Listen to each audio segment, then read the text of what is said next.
น้องยามเศร้าเนาะถ้าได้แจ้งจะพี่น้องนอนนี่ก็ประมาณ4 โมงยังเนาะก็สิแจ้งเลยพี่น้องเอ้ยอันนี้ก็ทางชาวบ้านเฮาก็ออกมาเชิญเอาหรือว่ามาเอาอุปคุตพี่น้องหรือว่ามาเอาสิ่งศักดิ์สิทธิ์เข้าไปร่วมงานบุญใหญ่เฮาเนาะวันนี้คือวันที่30ก็คือมื้อจริงนะจ๊ะเนาะเป็นมื้อบุญเนาะมื้อเต้ามื้อโฮมกันมาเนี่ยชาวบ้านรวมกันออกมาเอาอุปคุตหรือว่ามาเอามาออกมาทางมเหสักลักเมืองเราไปหลายผู้หลายคนเนาะมาทำพิธีแล้วก็เชิญเอาสิ่งศักดิ์สิทธิ์เข้าไปเลี้ยงน้ำไปปกครองไปปกปักรักษาให้มวลให้ซื่นทำพิธีกันอยู่พี่น้อง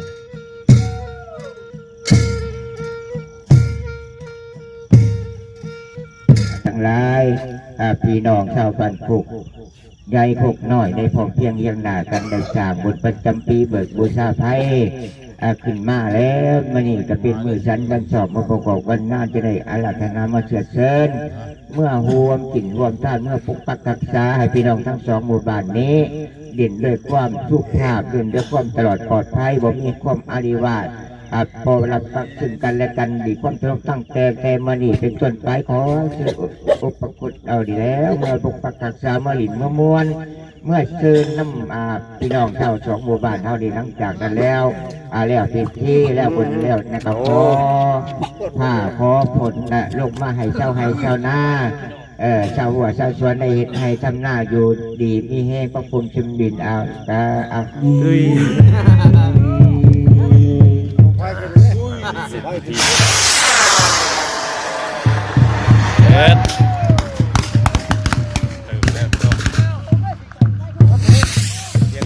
นายคือ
เขาเลยพี่น้องเลยเนาะ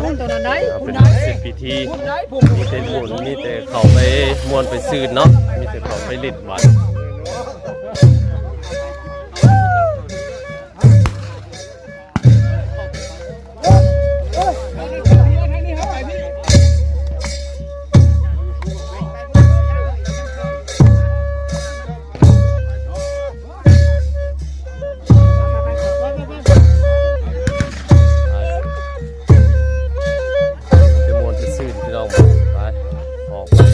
ทางอัน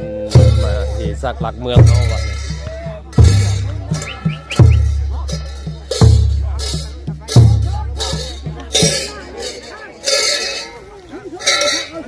ยขาขวดว่าผู้ใดเห็นเลย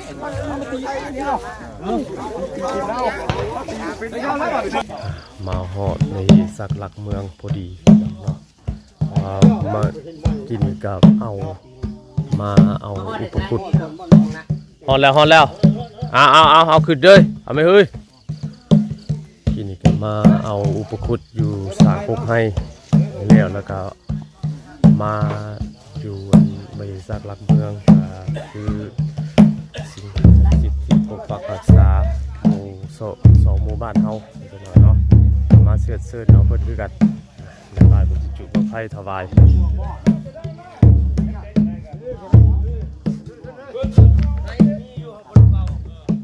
มาเชิญเอาบริษัทหลักเมือง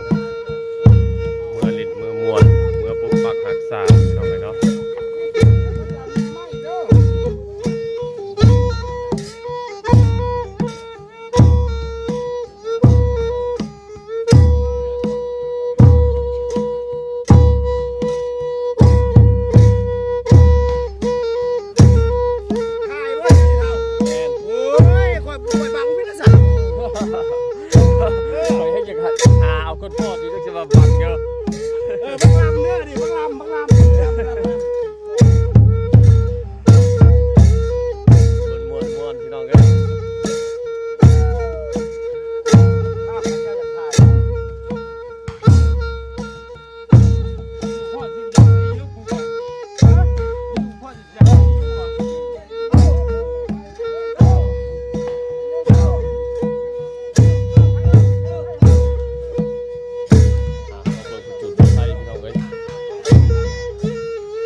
ยว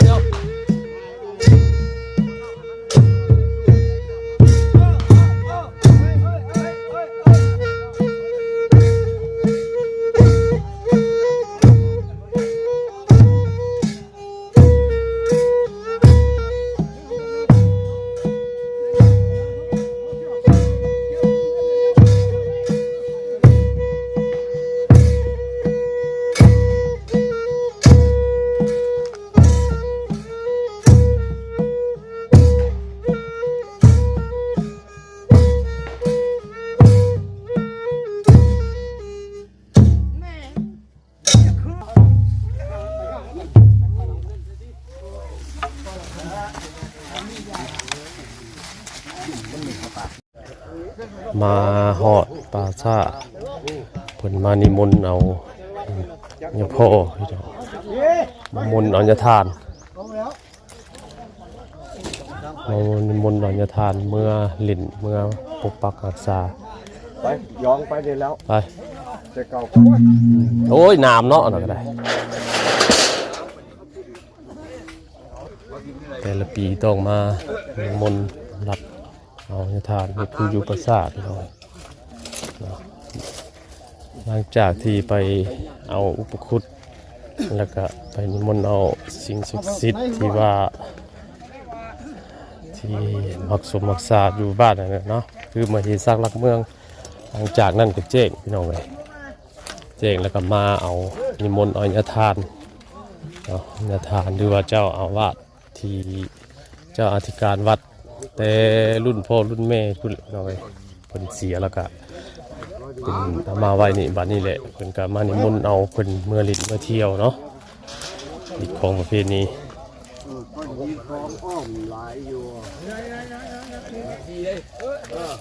นั่นแหละได้ผ้าลาปีแล้วนุ๊กได้คันหาเอาใช่เอาผู้หาบมันก็อยู่ใช่น่ะขันมานิมนต์เพิ่นนิมนต์ยาทานมาแล้วบ่คนถ่ายใช้เลยนี่ก็อยู่วัดเพิ่นผู้แล้วเว้าตีแม่กองตุ้มนั่นเอาเมียตายบ่เจนแล้วรู้ชีบ่ไปนี่เอาไม่เอาให้เพิ่นนี่พี่ว่านิมนต์เพิ่นขึ้นเฮ็ดแบบนี้ขอเจ้าบ่ได้แล้วว่ารักนี่รักหยังรักอันเดินหม้อนี่รักเด่นได้เสียพี่เขาปัจจุบันรักเด่นน้องมันจัดการอะไรอย่างนี้บ่ยันเจ้าพังเอาสิหรอกได้ยินบักเชนว่าเดี๋ยวชีพังเอาอยู่ในอันผีพิชาว่ะพ่อมึงมันสิตายอยู่ใส่พังเก็บเสียงจะพังด้วย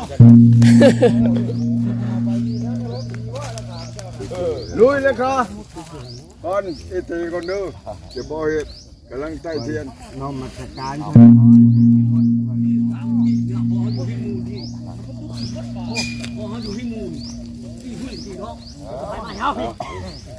พ่อกา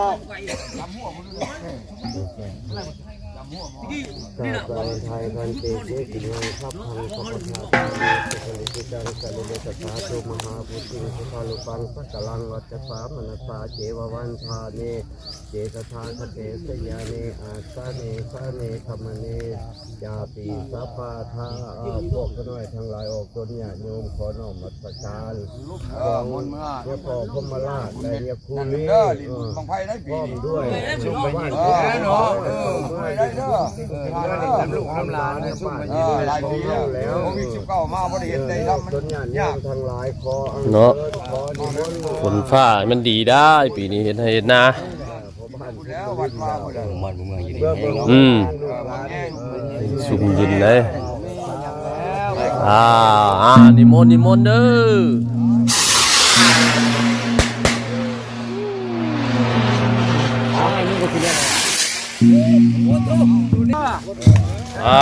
เมื่อลิ้นเมื่อมวน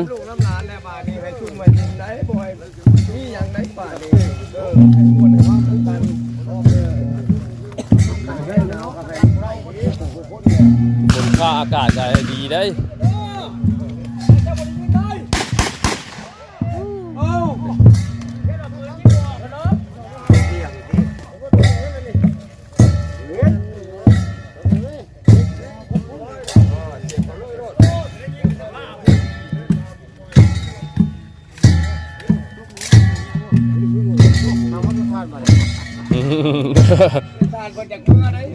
ซิงกันอยู่ที่ไปกับข้าวจังหลีดอย่างม่วนไปบัดนี้พี่น้องเนาะลุงใหญ่ถ่ายคลิปนี้ให้เบิ่งก็เพื่อว่าทั้งหมู่บ้านเฮาเฮ็ดพิธีแบบนี้นะพี่น้องเนาะมีแต่ชาวบ้านพากันลิ้นกันม่วนพี่น้องเอ้ยบัดนี้เนาะมีแต่ลิ้นแต่ม่วนบัดนี้เพราะว่าเฮาก็ได้ไปอัญเชิญสิ่งศักดิ์สิทธิ์ที่เพิ่นหลายพื้นที่หลายบ่อนที่เฮานับถือกันมาแต่พ่อแต่แม่เนาะบัดนี้ก็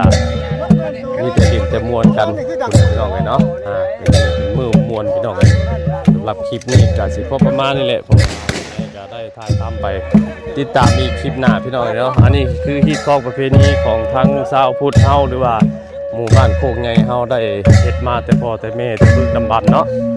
ลูกหลานก็ได้สืบทอดกันมาพี่น้องเอ้ยเมื่อม่วนพี่น้องเอ้ยนี่เนาะ